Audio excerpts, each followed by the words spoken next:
Where your book bag at? Where your book bag at? Because I need to see the report card. Oh, wait, we already got the report card. You don't even need to pull it out your book bag because they emailed it to me. What what the hell is going on with the Browns, bro? When you think, just when you think things couldn't get necessarily worse, it seems as if the Browns just do it again and again and again. I just have like the main question that I want to know in this is how the hell did this group get another shot? And right before I turned on this live, it kind of made me think about the Hugh Jackson era and how we sat here and we thought, how the hell did Hugh Jackson get another opportunity after going 1-31? And then we started out the year bad and then he was gone. But this is longer than that, right, Jay? As you say, Kevin is a joke. I don't care about his Coach of the Year awards. Those are sympathy based off of how bad the previous years were. And you know, I don't give a damn about these coaches of the year either, quite frankly. Because as we sit here and we take a look at these grades, as I find a way to pull this up real quick, it seems as if the players in the locker room don't really care about them either. Like let's look at these grades, man. We're gonna say the head coach won last. The locker room one got an F minus. How the hell do you get an F minus? I didn't even know that it was possible to get an F minus. That means that this is literally you get, there's nothing worse than an F minus. That means you're close to getting a G, a Z, like that's next to the closest letter behind F. But that's neither here nor there. What I think is actually more, I don't want to say it's necessarily more surprising. Jimmy Haslam got a higher rating than the coach. Jimmy Haslam got a C+. The players believe that ownership slightly contributes to the positive culture, but it ranks 29 out of 32.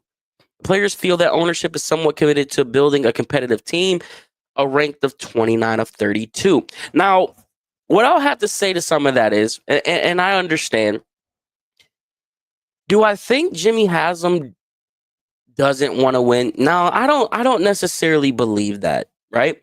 You don't fork over $230 million to a player and not try to win. But I think the bigger question is how important is winning to him? Is it the number one thing? Is it the number two thing? Is it the number three thing? How important is winning to you? Because from everything that we've seen, like I said, I don't think that Jimmy Haslam doesn't want to win, but I think business is more important than winning.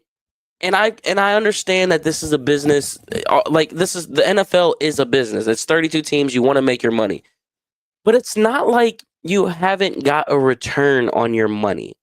You know what I mean? You bought the team for $1 billion. They've got it ranked at $5 billion. You know what I mean? Like you're raking in the money. You're getting your return back in your team, which is ultimately why we're seeing a new stadium being built. So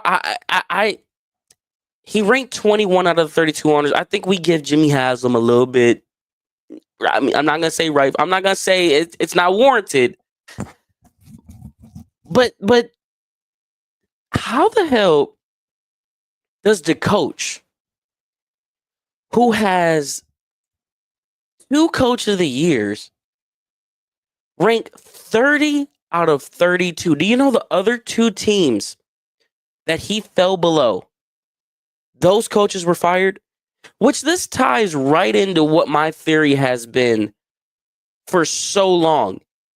That is, they are waiting to get to Brook Park. Everything is geared towards Brook Park. And this is yet another example. I was replying with someone back on Twitter or X yesterday, and he said, well, this is 32. There's 32 positions in the league, because I asked who would sign up for this fiasco until Brook Park. And he said that, well, there's 32 teams. The job will get filled. Someone would want it. And while I agree with that statement, I just don't know if people are willing. Like, if I'm someone who's looking at a job, right? Like, they didn't even entertain the fact, like Mike Vrabel said, they didn't even entertain the fact of or have a conversation of a long-term job. He said he would have been open to it. Obviously, that ship has sailed. But like, if I'm looking at this from the outside in, and I'm seeing all of this stuff, and we already know the stigma that comes behind where it's like, yeah, it looks like these guys are puppets, because that's what we all feel, right? We feel like Andrew Berry is a puppet. We feel like Kevin Stefanski's in a puppet, that they really never had the power to Paul Thibodeau and ultimately whoever's above them. Why would they sign up for this? Especially if all signs feel like it's pointing towards Brook Park. After a 3-1 season, what do we expect? Things were higher. I would question players' desire to win. But if they're not confident in their leader, that ties into the, would you go to war for this guy? Would you lay it all out on the line for this guy?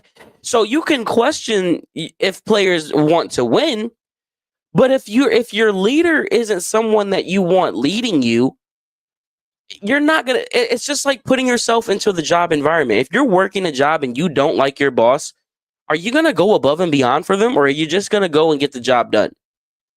That's what I feel like this situation is right now with the Browns. It's like, they probably don't hate Kevin Stefanski. I don't think that's the case. I think Kevin Stefanski's ultimately, I still think he has some value, but it's like, I'm not about to go to war for this dude. I'm not about to lay it out on the line for this dude.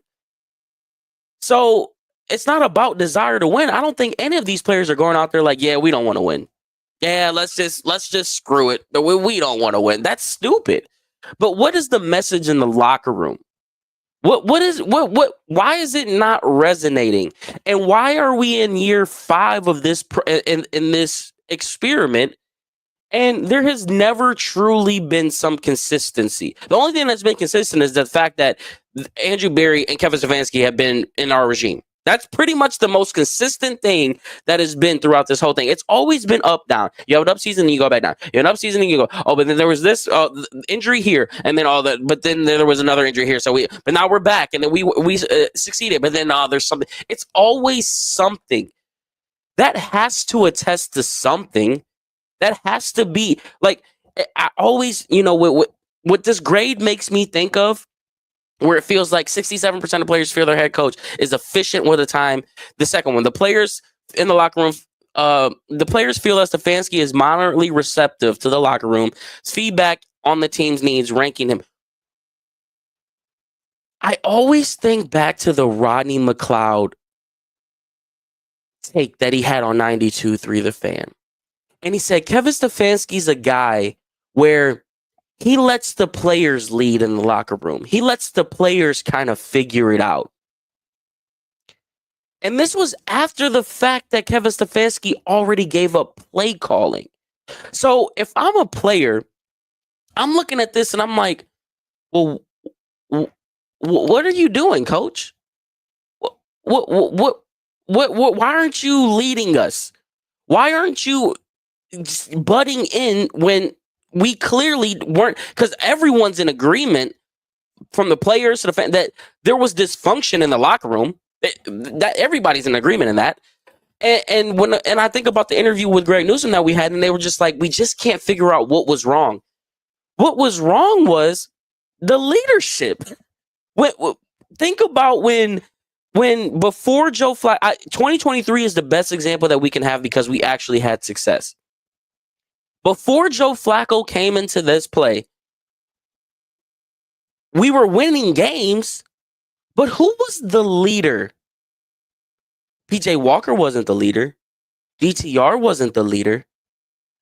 Who? I mean, on the offensive side of the ball, the most important, who was leading? AVP clearly wasn't leading because they canned his ass this past year. So, like,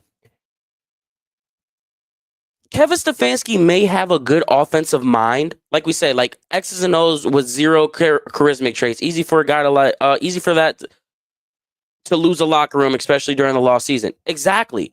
That's my problem. He's not head coach material in terms of I'm gonna get these guys to run through a wall for me.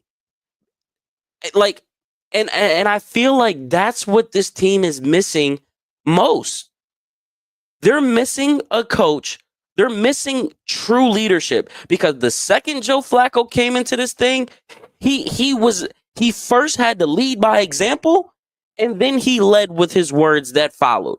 And it fed right into what Kevin Stefanski, which is why I'm so, if you're gonna run this project back with Kevin Stefanski, you need a culture changer. You need someone that's going to be a bona fide leader, which is why I think Shedeur Sanders fits exactly what Kevin Stefanski wants. Because Shedeur is going to be the leader the second that he walks into the locker room. Cam Ward will be the leader that I think Cam Ward has the qualities to be the leader. Not saying he doesn't, but I think you're talking about a guy who was born with someone who always led. Like Prime was always, whether he was a media distraction or whatever it was, there was no question that he wasn't a leader. So like this team is in desperate need of someone who is going to come in here and lead. And as much as we want Abdul Carter and we want to do this and that and shy away and take a flyer on a guy in the second or third round, what's his leadership like? When I'm going through all of these processes, if I'm Kevin Stefanski and I know that I'm a guy who's not going to be the rah-rah guy and I'm a guy who's not going to butt into the locker room and put my foot where it needs to be, I need somebody who will. Is Tommy Reese going to be that guy moving forward? Probably not, because he's not even calling plays. Is the offensive line coach going to be that? Probably not. Like, who's going to be the leader? Who's going to be the one in the locker room when things get a little bit edgy is going to come in here and set it straight? We hate using the John Harbaugh example. We hate using the Mike Tomlin example. We hate using the guys that are in our division examples. But it's the perfect example because while they have their own problems, one thing that they don't really have problems with is leadership. Someone around there has the leadership down there. And then you look at it and be like, well, what about Myles Garrett? Well, Myles Garrett, if that's our leader that we're looking to, that leader wants to be out. And then you got these rankings where all the players are ranking how, like, Kevin Stefanski, 29 out of 32, 30 out of 32. That makes no sense to me. That literally just tells me that the players in the locker rooms do not believe what Kevin Stefanski is offering. And this kind of goes back to, there's this one clip, if I can find it. I can't remember who posted it, but somebody posted the clip where Kevin Stefanski had his locker room speech. And he's like, hey, do I ever... Oh, it's right here. It's right here. Funny. I got it. Hold on. I got it. It's right here. This was from 2 years ago. Let me pull it up real quick. Let me pull it up. This was from 2 years ago. I do not lie to you. Do I ever lie? No, I don't lie to you. You know how I felt about this game, okay? And you know how I feel about this. This is your leader, right? Who's not buying. Hey, do I not lie to you? And this was his reaction. I do not lie to you. Do I ever lie? No, I don't lie to you. Look at Joel. Look at Joel's face. So it's just like these are signs that we have been seeing, but because we're Browns fans, because we love our team so much, that we're just blinded by some of this stuff, and we just tend to look past it. Because if we remember correctly, apparently Myles Garrett, I believe it was Jason Lloyd, he's been on top of a lot of this Myles Garrett stuff, and he came out and talked about how that Myles Garrett was frustrated even a couple years ago, and the only reason why it kind of got hush-hush was because we won 11 games. Is Kevin Stefanski a bad play caller? No, I don't think he is. I think he actually, his best trait is his offensive mind. But is Kevin Stefanski going to get you over the hump? I'm kind of looking at it like JB Bickerstaff now, right? Stefanski lacks confidence and lacks results. Not a player's coach. Team is dead and drowning, but winning does cure all, so it can change fast, I'm sure. But why do we? Of course, winning fixes it all, right? Because we saw how that shifted with we saw how that quieted Myles Garrett for a year. But do we really want to mask all of the problems that we have just because we're winning? Essentially, that's doing exactly what everyone likes to say is, oh, they're just kicking the can down the road. Is it not? Because we already know and we see the glaring problems that are unfolding before our eyes. And it's like, okay, we still didn't fix our leadership problem. We still didn't fix the fact that Kevin Stefanski treated Deshaun Watson differently than everyone else. And the second that Jameis Winston came in, it was back to being a coach. It still didn't change the fact that players aren't recepting what Kevin Stefanski is putting off in the locker room. So, like, how far along do we want to go through this? Which goes back to the original point, is that we are going to, I think we are stuck with this regime until Brook Park, or at least until a year or two until Brook Park happens. Because I just can't wrap around my head how the players have been so vocal, how your best player in the locker room has been so vocal and saying that our vision doesn't align and how he just wants to win. Like, there's some kind of clear disconnect, but yet we're like, nah, we running it back.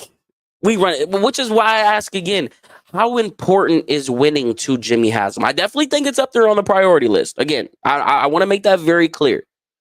But how important is it? Do you care about just making this thing float until you get to Brook Park? That's why I think these next 3-4 years are going to be brutal for us if we do not win. If we come on and win 5-6 games next year, let's just play the hypothetical. Let's say Kevin Stefanski goes, let's say we go 8-9 next year. Kevin Stefanski's not getting fired, bro. There's no way in my mind I see it, because they'll look at it, they'll be like, well, we took steps forward, we progressed, we had a rookie quarterback, we did this, da-da-da-da-da. It'll always be that, well, it's always something game. I think the only way we see a new regime come into this thing, and I'm going back to the Hugh Jackson thing when he got his third crack at it or fourth crack at it or whatever, however many cracks he got at it. I'm going back to that and I'm thinking, if the Browns come out and go 1-4, 1-5, I think you would have no choice but to pull the plug on that. And are you just pulling the plug on Kevin Stefanski, or is this a package deal? Is Andrew Berry and Kevin Stefanski a package deal? Because if it's not a package deal, like I said, I'm going to play into my theory with the Brook Park thing. I don't think Andrew Berry is going anywhere. I think if anyone has a job for the next 3-4 years, closer to the guarantee mark, I personally think it's Andrew Berry, for the simple fact that he's good for business. Will he make the right decision that the fans want? Clearly not, because the fans they want Andrew Berry gone now. But in terms of the numbers, in terms of the business, in terms of making money appear out of thin air, in terms of figuring out how to deal with the salary cap that we're in terms of all of that stuff, Andrew Berry's up there with the best of them, if not the best. So Andrew Berry's not going to go anywhere, at least until Brook Park, because he needs to make sure that his money is straight. He needs to make sure that these dollars is going to continue to pour in, and we need to figure out how to create this money so we can set ourselves up. Because I fully believe that once we get to Brook Park, that's when we'll see the real Cleveland Browns. That's when we'll see the real shots that we want to be taking. Because then it would be all it would be all Jimmy Haslam. There would be no more stigma on this tainted land There would be none of the Paul Brown this and Dole or Modell this. Obviously, it would still be there, but this is literally as fresh of a restart as you can get, other than moving the city or moving the team and changing the name. This is literally going to be from the studs up. It's going to be all Jimmy Haslam. And that's why I think, Jordan, that once Brook Park gets here, it's going to be up. If we saw Jimmy Haslam throw $230 million now with Deshaun Watson, imagine what type of bread he going to spend in the new building. Just think about how when teams get new facilities or teams do something when they spend a lot of money, they always get that reward on the back end. At the end of the day, we may not like Jimmy Haslam or you may not like Jimmy Haslam, but the man's a businessman. It's going to be up once we go to Brook Park. We going to have shiny new toys everywhere you look. New coach, new players, new energy, new building, new toilet. Everything's going to be new and fresh, and it's all going to be Jimmy Haslam. So if we can find a way to mentally not go off the rails these next few years, I think Brook Park is exactly what we need to get away from all of this pain and misery.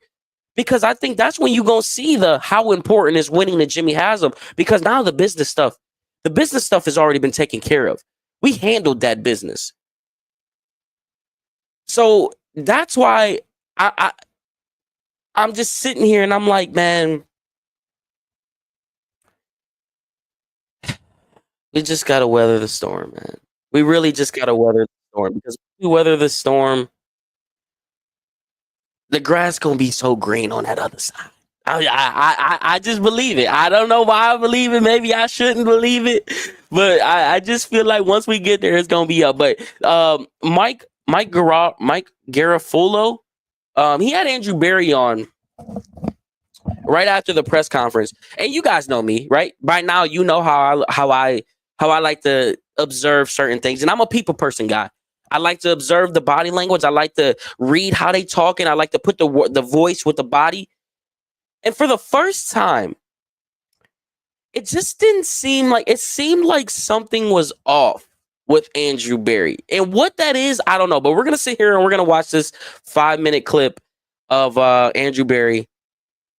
And let me pull it up real quick.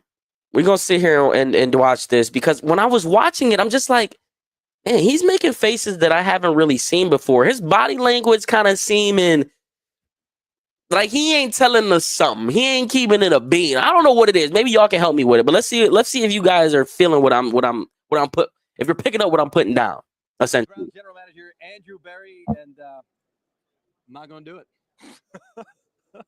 I'm not, because it was done enough. You just did your podium up there, and it was done enough, and you were asked repeatedly.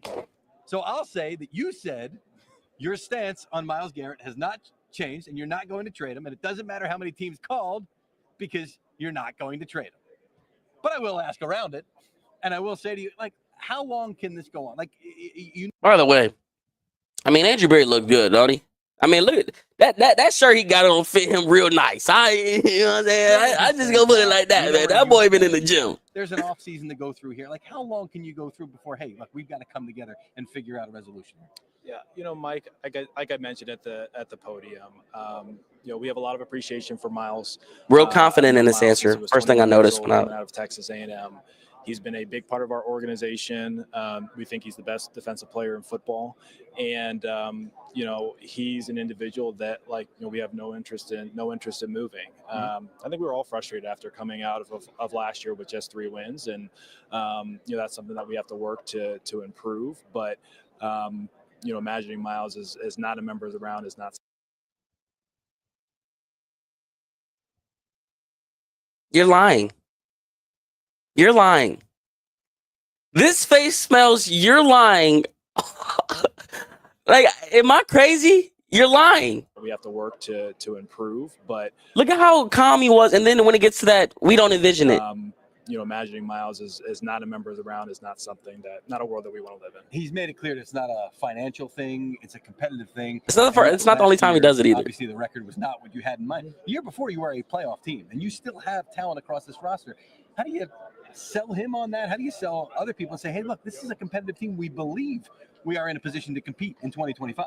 Yeah, Mike, I'd say our job and our focus is on making the decisions and doing the right things to get back to being a lot more competitive than we were last year. At the end of the day, having a focus on on selling, that's not the primary job. The focus is on doing. You have the quarterback position right now that after the Deshaun Watson re-injury, which you said it was a freak thing for how it occurred with him? Yeah, so I mean, really, it was over the course of his normal rehab, turned his foot, ankle, that type of thing. Unfortunately, re-injured it. It's unfortunate, but he's back on back on the rehab course, and hopefully we can get him healthy as soon as possible. You see what I mean? Like, when is Andrew Berry? Look at that face. I've never seen this face. How do you look at that with Andrew timeline? Berry, How does bro? it affect your offseason, knowing that you're probably going to have to address the position at least for the start of the season? Yeah, so the timeline is still to be determined. I think it's easy to say that he's going to miss significant time in 2025, and that's something that we're going to have to deal with, and we will as we get to the next couple months. And you look at this because there are veteran options available. Do you look at it like, hey, we can get a guy who's a one-year fix or maybe more of a long-term solution? You're also holding that number 2 overall pick in the draft. Could there be a long-term solution to coincide with him over the last couple of years of his contract here? Yeah, I think we're going to attack the quarterback position with an open mind and really wide open eyes. We are positioned uniquely in the draft of having the second overall pick, and certainly we will explore the veteran market, but it's going to be a primary focus this offseason. It's the most important position in sports. You made a change to the offensive coordinator position. Kevin Stefanski has also gone a little bit back and forth when it comes to the play calling, but how confident are you in your head coach and his ability to get this offense moving in the right direction in 2025? Yeah, Kevin's excellent. He I think he's one of 13 coaches since they made the Coach of the Year award to win it multiple times, and I think he I think the second fastest in the award's history. So we have a lot of faith in Kevin. We think he's a very bright offensive mind. He's a good leader. We have all the confidence in the world in him. We know what you think of Nick Chubb and what he has meant You're to not you wrong. and the organization over the course of the You're career. not wrong, brother. How confident are you that there is a solution that can keep him in Cleveland in 2025? Yeah, Mike, so first of all, we have a tremendous amount of gratitude and appreciation for all Nick has done for our organization, really what he's meant for us, and our fan base. Anytime a player's contract expires, there always is a level of uncertainty, and that's something that we have to accept and appreciate. We'll work through that situation over the next couple of weeks, but it won't change our affinity for Nick, or the fact that he'll regardless of what uniform he's wearing, whether it's ours or someone else's, he'll be a lifetime Brown. Going back to Kevin Stefanski here, not just from an offensive standpoint, but from a culture setter and a guy that can run the entire building here. How much do you believe in him from that aspect and the fact that guys will continue to follow him? Yeah, Kevin's an outstanding leader, and I think for him being able to keep the team together when... You see, there it is again. There it is again. He didn't do that in any of the other ones, and the ones that I'm like, no, that's bullshit. He did it again. Like, this tells, like, you don't believe that. You don't believe that Kevin Stefanski is this leader because you didn't have that facial expression with any other of these comments, bro. Am I crazy? Just tell me I'm crazy and I'll move on from it. Kevin's an outstanding leader, and I think for him being able to keep the team together when we didn't perform as he didn't keep the team together. The grades tell us that he was not receptive in the locker room. We should have last year. That's no easy feat, and I think guys appreciate Kevin's authenticity. They appreciate his honesty, and they appreciate his competency. And so we know we have a really great leader. We know we have a great football mind, and we know he can lead us to where we want to go. A busy offseason for Browns. I don't think he believes it.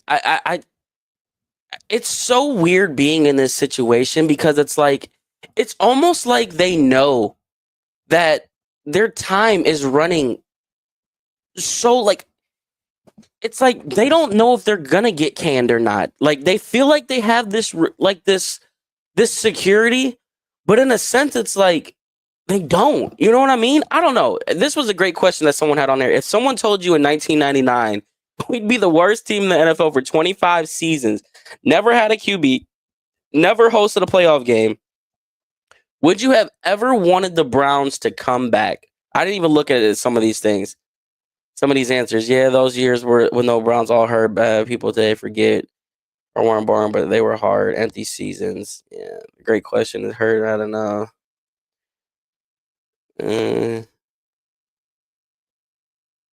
Not have been just fine pretending the NFL didn't exist anymore.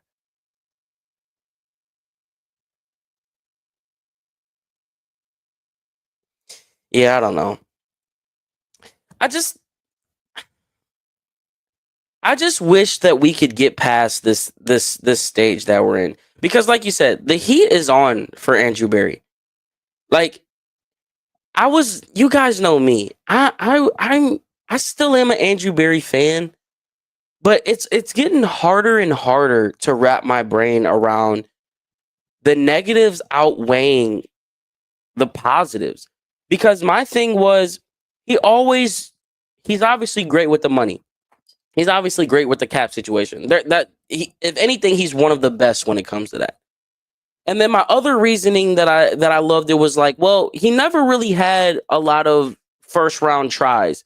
He never really had that, but he always pulled some magic out in those third and fourth, fifth rounds. And then you look back and you think about the good question that a lot of people ask that ties with it. And that's, well, how many Pro Bowlers has he selected? How many difference makers has he actually selected? And then you sit back and you think about it, and it's like, well, you're kind of right in that. Like he hasn't. But then I also just think it's not fair because he hasn't had many first round picks.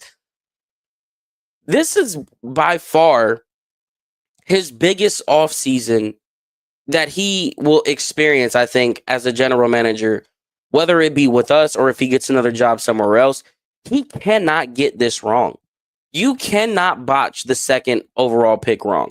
Because if you do, I think the thing that he's dreading most is the fact that Abdul Carter goes number one. Because if Abdul Carter goes number one, and let's just say he takes Cam Ward and Shedeur Sanders is better than Cam Ward, you now have the Deshaun Watson contract tied to you. You now have the Myles Garrett wanting out attached to you. You have Nick Chubb potentially not re-signing Nick Chubb attached to you. And then you would have drafting the wrong quarterback attached to you. I think personally, he wants one of these quarterbacks being taken at number one. So that way they can go the route where it's like, you know what? Yeah, this was the number one quarterback on our board. And then you got to throw in the fact that there's some GMs out there that has Jackson Dart ranked as a first round pick. And let's just say Dart is better than any of these other quarterbacks. Or you got Jed Wills. Yeah, he has a lot of bad things attached to him. And it's not outweighing the good that he's done. If he knocks this number 2 overall pick out of the park and Cam Ward or Shedeur Sanders is the guy and they thrive, it would restore a lot of good faith in me personally. Because like I said, I was president of the In Barry We Trust fan club. Nobody rode with Barry harder than me. And I've kind of had to damper myself from that because I am not impressed with what I have seen when you put it all together. But this is his last opportunity, because no matter what he does next year, let's just say they run this regime back again next year. No matter what he does next year, everyone's going to always come back to this and be like, well, you missed out on Cam Ward. You had an opportunity to get the best quarterback in the draft, and you missed your evaluation. Another thing that people are already tying to him is the fact that everyone has Travis Hunter as a better receiver, and then here he comes out of left field and says, well, we think he's a better receiver. Or they have Travis Hunter as a better cornerback, and then he comes out in the press conference yesterday saying that they think that he's a better receiver. So it's like, is his evaluation skills as good as we we think now. Let me give him credit. Let me give him some credit, because the one thing that we know he can do is draft cornerbacks. That's the one thing that we know he can do. He always knows how to find a diamond in the rough when it comes to that quarterback position. So maybe he does see something better, in terms of in terms of what he's looking for at the cornerback position with Travis Hunter. But I don't know, man. That's why I don't think Haslam waits until Brook Park. This is do or die year for Stefanski or Barry, in my opinion. I think it's do or die for Stefanski. I don't quite know if it's do or die for Barry, though. Because only for the reason, because didn't they change his title position this year? Isn't it president of football operations this year? Which I guess, let me see, Andrew Barry. I could have sworn they changed his job title, right?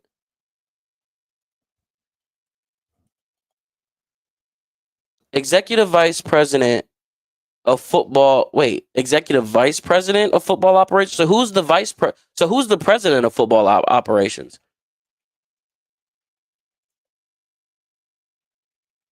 Don't tell me that's Paul T. Podesta.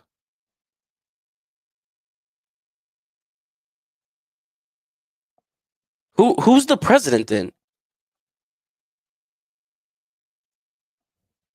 If he's the vice president.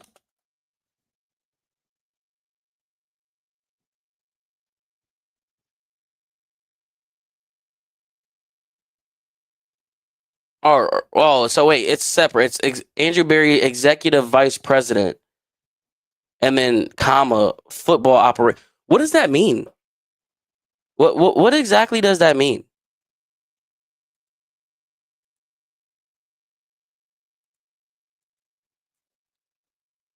The only reason, like I said, the only reason why I think that Barry isn't do or die just quite yet is because he has to get him to Brook Park. Is Jimmy Haslam gonna be able to find someone that can do a better job of the cap and the money than Andrew Barry? That's the real question that I think. Hold on, we got a head coach Stefanski. This is head coach. 3 most important things he's looking for in a quarterback. Let's watch this video. Let's watch this one right here. One of the things that I know you've known over the course means, of hold on, wait, I want to see what you just said. Means he may stay in an accounting role, but new GM may be brought. See, that's what, and I'd be fine with that. I would be fine with that, honestly. Enforced it. It's very hard to win this league without consistent quarterback play. And that is really kind of the goal of any organization, is to find that. And then that's the leaping off point, right? To see what we can accomplish. As you come here, you've already gotten a lot of questions earlier today about that position. Browns hold the second pick in the draft. I wanted to kind of just either have you reiterate, or maybe I only got a soundbite of it earlier. But when you talk about the quarterback position, what are kind of the 3 non-negotiables, or the 3 most important things you want out of the player in that position? I think people rank traits differently. Some people would say accuracy is the number one thing that you need, and I wouldn't argue with them. Other people would say decision making is the number one thing you would need. And I wouldn't argue with them either. I mean, these are important things. How the prospect, how the person brings those to the table varies. Leadership ability, how they bring the team around matters. Then you start talking about athleticism. Then you start talking about arm strength. So there's so many traits that go into playing this quarterback position. And I think when we look around the league, they come in all shapes and sizes, and there's guys that beat you from the pocket. There's guys that beat you from outside the pocket. There's guys that can beat you in the RPO game. There's guys that there's so many different ways to do it. So for us, when you're looking at all these traits, you're looking for a combination of all these traits, but certainly I think decision-making and accuracy should be at the top. That doesn't sound like Cam Ward, guys. If decision-making and accuracy is the number one trait that he ranks, because he just gave us a whole minute of fluff, and then the last 2 were played again. Beat you from outside the pocket. There's guys that can beat you in the RPO game. There's guys that there's so many different ways to do it. So for us, when you're looking at all these traits, you're looking for a combination of all these traits, but certainly I think decision-making and accuracy should be at the top. Decision-making and accuracy. See, when I was watching some of the Cam Ward stuff, it's like, I don't think he has bad decision-making. I think he's just a hero ball type of guy. And I think that plays into decision making. We could see Cam Ward roll out to the left and then throw a 30-yard pass to the right into double coverage because he's capable of making that throw, and that not be the best decision because it gets picked off and now it's a pick six. Whereas I think Shador, sure, he doesn't have the zip, sure, he doesn't have the deep ball like Cam Ward has, but we know his decision making is better than Cam Ward. We know that his accuracy is better than Cam Ward's. So it's like, is it really that? Like, I've never felt more in the smoke of the smoke screens that have been thrown around, because every time I think I'm like, yeah, they love Shador, it's like, I don't know, could it be a smoke screen? You know what I mean? What's up, Meech?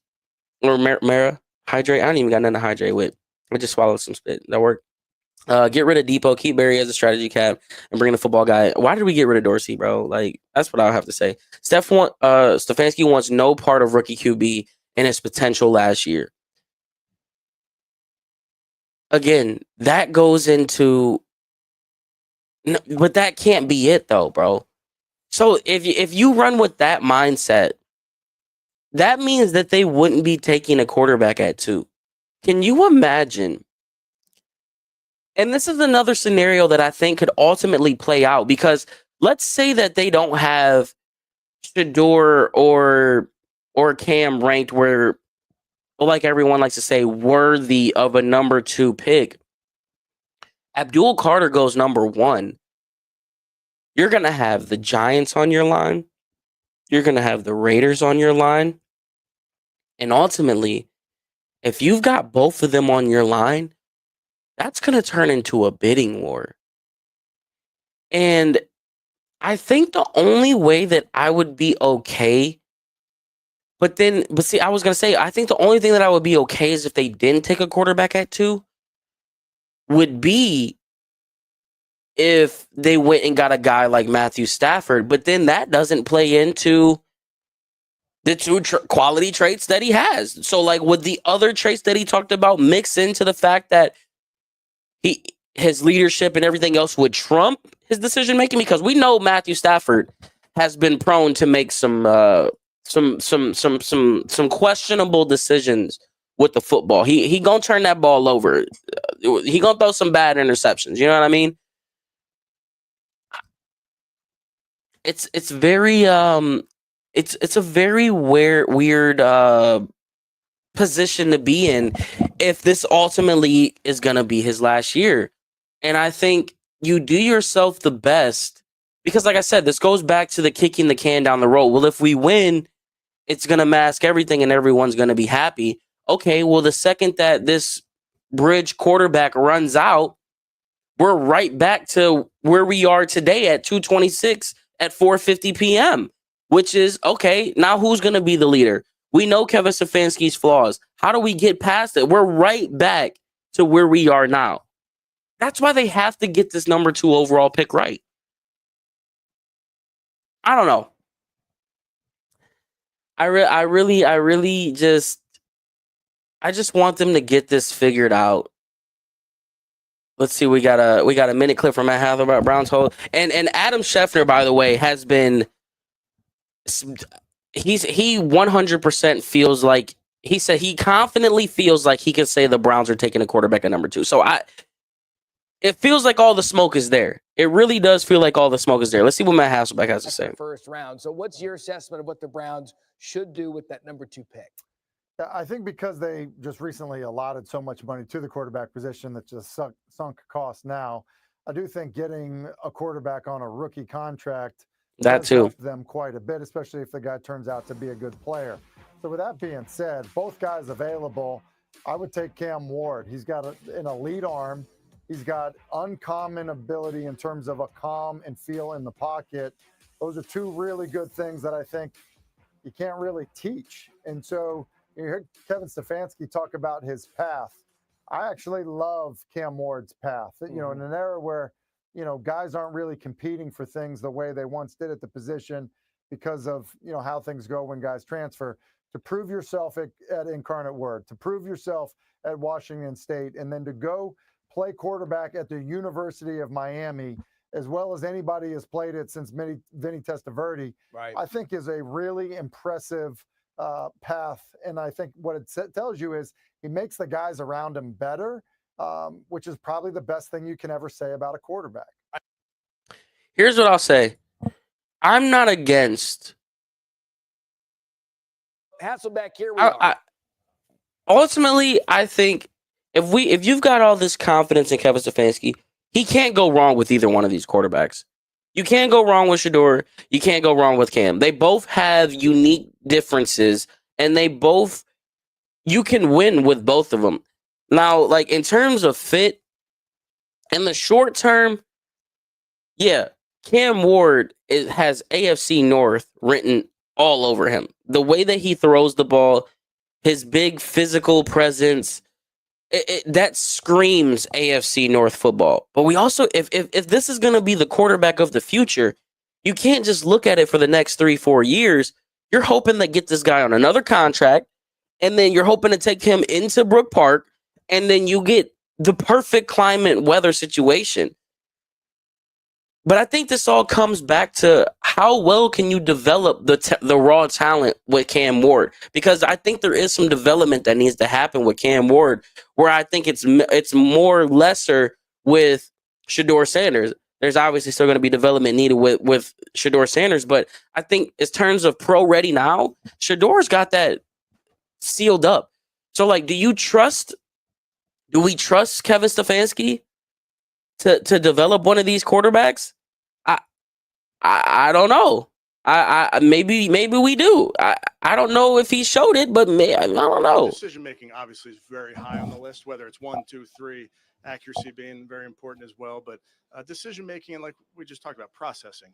I think every single play as a quarterback, you're doing something, whether it's a run check or it's a motion, a decision that you're making based on a safety's depth. All those type of things factor into decision making.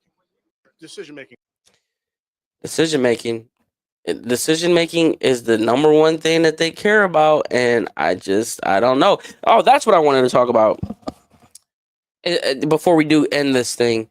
What is it the best thing? I don't want to say is it. I'm trying to figure out how to word this properly.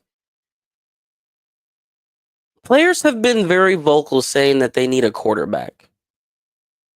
Players have been very vocal saying we just need a guy to stay healthy. Is it the right move? I know you kind of got to just roll with the punches because you're paying him, but like Deshaun Watson is rehabbing at the facility. I just really wish we could get the scoop on how players genuinely feel about Deshaun Watson. I really wish we could get the scoop on how Deshaun Watson feels about this team. Because, I was going to make the post about it. Because I think back to the very first day that we signed Deshaun Watson. And before I even get to that, I think about the time when the report came out that the Browns were officially out of the mix.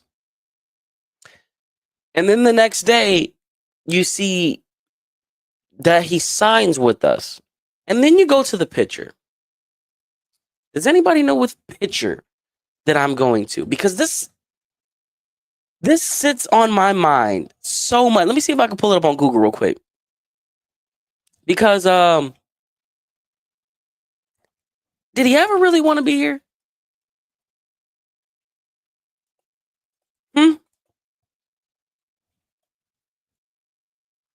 How can we find this? How can we find this, man? How can we find this? I know I have it on my page. I have to find it. But I want to show you before I say it. Where would this be at? Oh, here it is. Boom. This always pops into my mind. I made the video on this the second I saw it too. What's up, Blaze? I appreciate you, bro. Here it is, right here. Where is it?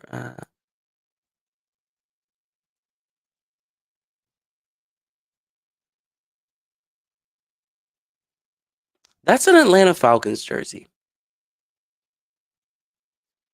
This was the day that he signed. This was after the fact that Deshaun Watson's out of the mix for the Cleveland Browns. I think he genuinely wanted to go home to Atlanta. And that money was too good. So I put this with this. These are the two things that I tie together. Let me pull it up real quick for you.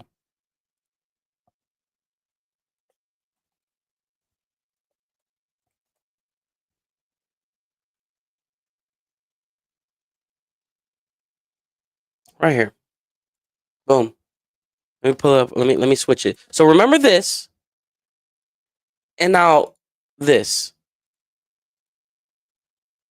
I tie these two together all the time. This is Quincy Avery, the man he's got a podcast with. I'm so happy for Daniel. I'm so happy Daniel Jones got paid. Anytime you can ski mask a billionaire, it gotta get done.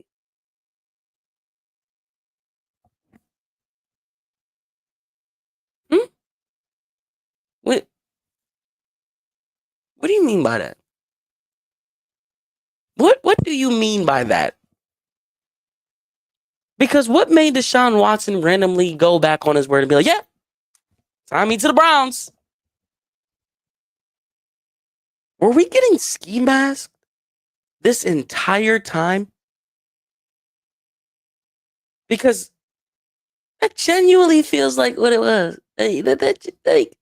How do we go from petty thug to contract killer? No, y'all know, yeah, Four Brothers. Never mind. But how do we go from top 3 quarterback in the league to bottom 3 quarterback in the